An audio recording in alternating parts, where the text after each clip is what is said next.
Hello നമസ്കാരം. Tara's wonder കിച്ചണിലേക്ക് എല്ലാവർക്കും സ്വാഗതം. നമുക്കിന്ന് ചൂടുകാലത്ത് കഴിക്കാൻ പറ്റിയ നല്ല അടിപൊളി ഒരു ജ്യൂസിൻ്റെ റെസിപ്പി ആയിട്ടാണ് ഞാൻ വന്നേക്കുന്നത്.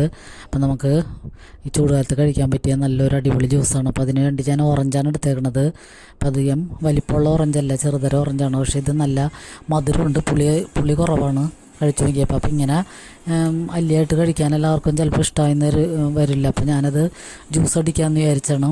അപ്പോൾ ഇതൊക്കെ തൊണ്ടൊക്കെ കളഞ്ഞൊക്കെ എടുത്തിട്ട് ഞാൻ കുരുവൊന്നും കളയണില്ല, അങ്ങനെ തന്നെ ഇട്ട് ഒന്ന് ക്രഷ് ചെയ്തെടുക്കണുള്ളൂ. മിക്സിയിലിട്ട് ഒന്ന് ക്രഷ് ചെയ്തെടുക്കണുള്ളൂ. എന്നിട്ടിത് പെട്ടെന്ന് നമുക്ക് അരിപ്പയിലിട്ട് അരിച്ച് ജ്യൂസാക്കി എടുക്കണം. എന്നിട്ട് പിന്നെ നമ്മൾക്ക് അതിലേക്ക് ഐസ് ക്യൂബ്സ് ഇട്ട് കൊടുക്കാം, നല്ല തണുപ്പിന് വേണ്ടി. ഇതൊരു ഗ്ലാസ് കുടിച്ചു കഴിഞ്ഞാൽ നമുക്കുള്ള നന്നായിട്ട് തണുപ്പായിട്ട് കിട്ടും. ഇപ്പോൾ ഓറഞ്ചിനൊക്കെ നല്ല വിലക്കുറവുള്ള ഈ സീസണിൽ ഇങ്ങനത്തെ ജ്യൂസൊക്കെ അടിച്ച് മക്കൾക്കൊക്കെ കൊടുത്താൽ നല്ല റീഫ്രഷിംഗ് ആയിട്ട് കിട്ടും.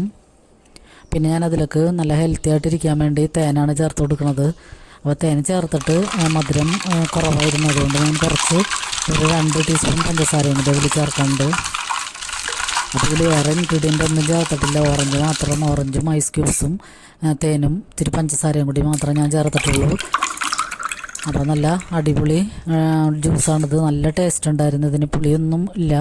പുളി ഉള്ള ഓറഞ്ചാണെങ്കിൽ നമുക്ക് കൂടുതൽ പഞ്ചസാര ചേർക്കേണ്ടി വരും. അപ്പോൾ ഇതിന് ഈ ഓറഞ്ചിന് പുളി അധികം ഉണ്ടായില്ലായിരുന്നു. അപ്പോൾ നല്ല അടിപൊളിയായിട്ട് നമുക്ക് ഈ ചൂടുകാലത്ത് കഴിക്കാൻ പറ്റിയ അടിപൊളി ജ്യൂസാണ്. അപ്പോൾ ഇത് തൊലി കളഞ്ഞ് നമ്മൾ മിക്സിയിലിട്ട് ഒന്ന് അരിച്ചെടുക്കേണ്ട താമസമുള്ളൂ. പിന്നെ നമ്മൾക്ക് നന്നായിട്ട് കലക്കി എടുത്തു കഴിഞ്ഞാൽ നല്ല അടിപൊളി ജ്യൂസ് റെഡിയാണ്. അപ്പോൾ എല്ലാവരും ഇങ്ങനത്തേക്ക് ചൂടുകാലത്ത് ഇങ്ങനെയൊക്കെ ജ്യൂസുകളൊക്കെ ഉണ്ടാക്കി ഇഷ്ടംപോലെ വെള്ളം കുടിക്കാൻ ശ്രമിക്കുക. പലതരം ജ്യൂസുകളൊക്കെ നമുക്ക് ഓറഞ്ച് വെച്ച്, ആപ്പിൾ വെച്ച്, ക്യാരറ്റ് വെച്ചൊക്കെ നമുക്ക് ജ്യൂസ് ഉണ്ടാക്കാം. അപ്പോൾ എല്ലാവർക്കും നന്ദി.